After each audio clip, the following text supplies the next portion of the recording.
చేసే విధంగా మేము ముందుకెళ్తున్నాం. ఎస్, కంటిన్యూ చేద్దాం సార్. సుబ్బారావు గారు, సో ఎలా చూడాలంటే ఎప్పటికప్పుడు లొంగుబాట్లు అనేవి కొత్త కాదు, ఎప్పుడు కూడా మా వాళ్ళు లొంగిపోయారని చెప్పుకుంటూ ఉంటాం, మళ్ళీ దాడులు చేయడం ఇలాంటివన్నీ చూస్తూ ఉంటాం. సో ఇప్పుడు అది నిజంగానే ఇప్పుడు కేంద్రం చెప్తున్నట్టుగా పూర్తిగా ఎండింగ్ దశకు వెళ్ళింది అనుకోవచ్చా? ఈ పాసిబిలిటీస్ ఎంతవరకు సక్సెస్ అవుతాయి అనుకోవచ్చు? ఒకటండి, గతంలో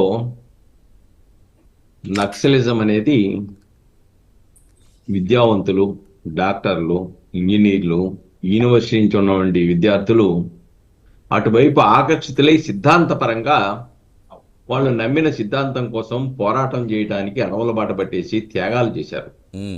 వాళ్ళ త్యాగాలను మనమేం తప్పుపట్టం లేదు. వాళ్ళు నమ్మిన సిద్ధాంతం కోసం మేధావి వర్గంగా ఉన్న వాళ్ళు అడవుల బాట పట్టేసి ఆదివాసీల చెంతన చేరి అనేక వ్యయ ప్రయాసలు, పాపం ఫుడ్ ఉన్నా లేకపోయినా, మందులున్నా లేకపోయినా వాళ్ళ కోసం పనిచేశారు. అందుకే ఆదివాసీలు కూడా గతంలో ఆ మేధావి వర్గాన్ని, వాళ్ళ కమిట్మెంట్ ఉన్న వాళ్ళని ప్రోత్సహించారు. అది మర్చిపోకూడదు. ఎందుకంటే ఆదివాసీ ప్రాంతాలలో ఖనిజ దోపిడీ, ఆదివాసీ దోపిడీ కొనసాగినంత కాలం వాళ్ళకి స్థానం ఉంటుంది. ఎక్కడైతే దోపిడీ జరుగుతుందో ఆదివాసీల్లో, ఎక్కడైతే ఆదివాసీ గనుల్ని వాళ్ళ హక్కులను ఉల్లంఘిస్తూ వాళ్ళ పోడు వ్యవసాయాలకు వ్యతిరేకంగా అక్కడ వాళ్ళని హక్కులను హరించి వేస్తారో డెఫినెట్గా అక్కడ ఏదో ఒక ఆశ్రయం కోరతారు. అది నక్సలైట్లు అవుతారా, లేకుంటే అక్కడ ప్రజా పోరాటాలు చేసేవాళ్ళు అవుతారా, ఎవరినైనా కానీ అక్కడ ఆశ్రయం కోరాల్సిన పరిస్థితిని పాలకులు కల్పిస్తా ఉన్నారు. కాబట్టి ఆ సమస్య లేకపోతే, సమస్యల పరిష్కార దిశలోకి వెళితే డెఫినెట్గా అటువంటి ఉద్యమాలు పుట్టుకు రావడానికి అవకాశాలు ఉండవు. ఎందుకంటే ఒకానొకప్పుడు మరి గద్దర్ లాంటి వాళ్ళు కూడా నక్సలిజం వైపు వెళ్ళారు. ఎన్నికల పందా సరికాదు, తోటాలు తుపాకీల ద్వారానే ప్రజారాజ్యం వస్తుంది, సమసమాజం వస్తుందని భావించారు. చివరికి ఆయన బయటకు వచ్చి ఏం చెప్పాడు? లేదు, ఓటు ద్వారా కూడా ఈ వ్యవస్థను మార్చొచ్చు అనేది తీసుకొచ్చాడు కదా. ముఖ్యంగా నక్సలిజం దెబ్బతినడానికి ప్రధానమైన కారణం వైఎస్ రాజశేఖర రెడ్డి హయాంలో చర్చల పేరుతో పిలిచినప్పుడు వీళ్ళు ఎక్కడి నుంచి ఎలాగొస్తున్నారు, లేకపోతే తర్వాత మీటింగ్లు పెట్టారు అన్ని ప్రాంతాల్లోనూ.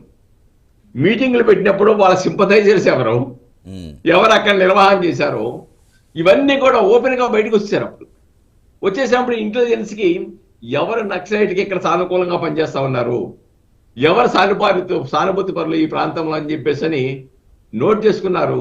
చర్చలు విఫలమైన తర్వాత ఒక్కొక్కరిని ఏర్పరేశారు. నక్సలైట్ ఉద్యమం అక్కడ దెబ్బతింటాం ప్రారంభమైంది అక్కడ.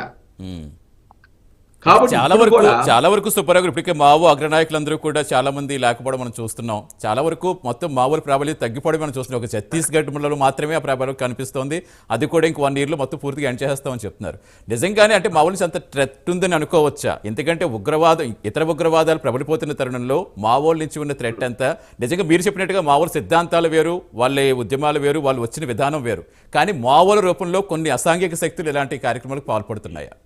డెఫినెట్గా అండి. దాంట్లో ఇప్పుడు ఏమైందంటే ఇప్పుడు కూడా అంత వాళ్ళు గతంలో వెళ్ళినట్టుగా విద్యావంతులు ఆ ఉద్యమం వైపు పయనించినప్పుడు వాళ్ళు ఏం చేస్తున్నారంటే, నాకు అర్థమైనంత వరకు ఆదివాసీ ప్రాంతాల్లో సిద్ధాంత పరిజ్ఞానం లేని వాళ్ళని కూడా రిక్రూట్ చేసుకుంటూ ఉన్నారు. వాళ్ళు ఆ ఆయుధం పట్టుకోగానే వాళ్ళు ఏదో హీరోల్లాగా వ్యవహరించేసి వివిధ రకాల చట్ట వ్యతిరేక చర్యల్ని, సిద్ధాంతాన్ని వాళ్ళకి అవగాహన ఉండదు, సిద్ధాంత అవగాహన రాజ్యంగా చర్యలు చేపట్టడంతో కొంతవరకు ఉద్యమం నీరు గారటానికి దోహదపడిందనే విషయాన్ని ఇక్కడ మనం గమనించాలండి. రెండోది ఇంకోటి ఏంటంటే, ఆల్రెడీ ఇప్పుడు టెక్నాలజీ పెరిగిపోయింది. గతంలో అంటే అటవీ ప్రాంతంలో దట్టమైన ఆంధ్ర ఒరిస్సా బోర్డర్ లాంటి ప్రాంతాల్లో దట్టమైన అడవుల్లో ఉంటే వాళ్ళని కూంబింగ్ చేసేటప్పుడు వీళ్ళు పైపాగాన కొండ పర్వతా నుండి కింద కూంబింగ్కి వెళ్తే పైనుంచి రాళ్లు దొల్లించినా, పైనుంచి కాల్పులు జరిగినా కానీ చచ్చిపోయేది జవాన్లే. అవును. ఇప్పుడు అది కాదు. ఇప్పుడు టెక్నాలజీ పెరిగింది. ఎవరు ఎక్కడున్నారో టెక్నాలజీని ఉపయోగించడము, తద్వారా వాళ్ళని ఎక్కడున్నారని చెప్పి గమనించడము, దాని ప్రకారం కూంబింగ్ ఆపరేషన్ చేయడం మొదలెట్టారు. కాబట్టి టెక్నాలజీ ఈ రోజున ప్రభుత్వ ఈ యొక్క కోమింగ్ చేసేవంటి పోలీస్ అధికారులు కానీ, లేకుంటే సిఆర్పిఎఫ్ కానీ, లేకుంటే ఇతర కోబ్రా వీళ్ళకి సంబంధించిన వాళ్ళు కానీ, వివిధ రకాల వీళ్ళందరూ కూడా ఆ టెక్నాలజీని ఉపయోగించి ఈ రోజున వీళ్ళ యొక్క ఉద్యమం మీద దాడులు చేయడం, లేకుంటే ఎన్కౌంటర్ చేయడానికి దోహదపడుతుంది ఈ రోజున.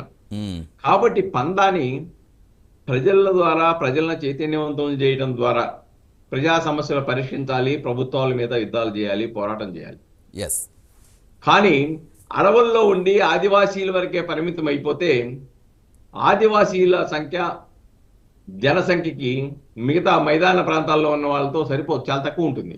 ఉమ్, మీరు ఒకటి చూడండి, మణిపూర్లో ఎందుకు మణిపూర్లో తీవ్రవాదం ఎందుకు వచ్చింది? అది నక్సలైట్ తీవ్రవాదం కాదు, అవును.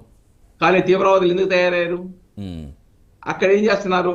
అక్కడ మతం పేరుతో కొండ ప్రాంతాల్లో నుండి కుకీల మీద దాడులు జరుగుతున్నప్పుడు, ఆ కుకీల యొక్క గ్రామాలను ధ్వంసం చేస్తున్నప్పుడు, అక్కడ ఉన్నటువంటి గనులని వేరే వ్యక్తులు స్వాధీనం చేసుకోవడానికి కుట్రపూరిత జరుగుతున్నప్పుడు వాళ్ళ హక్కులు పరిరక్షించడానికి వాళ్ళు మరో మార్గం లేక ఆ దిశలోకి నెట్టబడుతూ ఉన్నారు. కాబట్టి అటువంటి నెట్టబడే విధానాన్ని ప్రభుత్వాలు సక్రమ మార్గంలో చేయగలిగితే తీవ్రవాదం వైపు యువత వెళ్ళటానికి అవకాశం లేదు. ఎస్, రెండోది, తీవ్రవాదం వైపు వెళ్ళటానికి మరొక ప్రధాన కారణం నిరుద్యోగ సమస్య. ఉమ్, నిరుద్యోగ సమస్య ఉన్నప్పుడు, తాను బతకడం చేతగానప్పుడు, ఈ వ్యవస్థ మీద విరక్తి కలిగినప్పుడు వాళ్ళు ఏం చేస్తారు? ఎస్, డెఫినెట్గా దారి లేక అటువైపే పయనిస్తారు. కాబట్టి ప్రభుత్వాలు కూడా ప్రజల సమస్యల్ని, యువత యొక్క సమస్యల్ని, నిరుద్యోగ సమస్యని, లేదంటే ఆదివాసీల మీద జరిగేటువంటి దోపిడీని, వీటన్నిటిని కూడా కంట్రోల్ చేయడం ద్వారా అప్పుడే పూర్తిగా ఇటువంటి నిర్మూలించలేదు. ఉద్యమాలని నిరోధించడానికి దోహదపడుతుందనే విషయాన్ని ప్రభుత్వాలు కూడా గమనించాలి. రైట్ సార్, కంటిన్యూ చేద్దాం.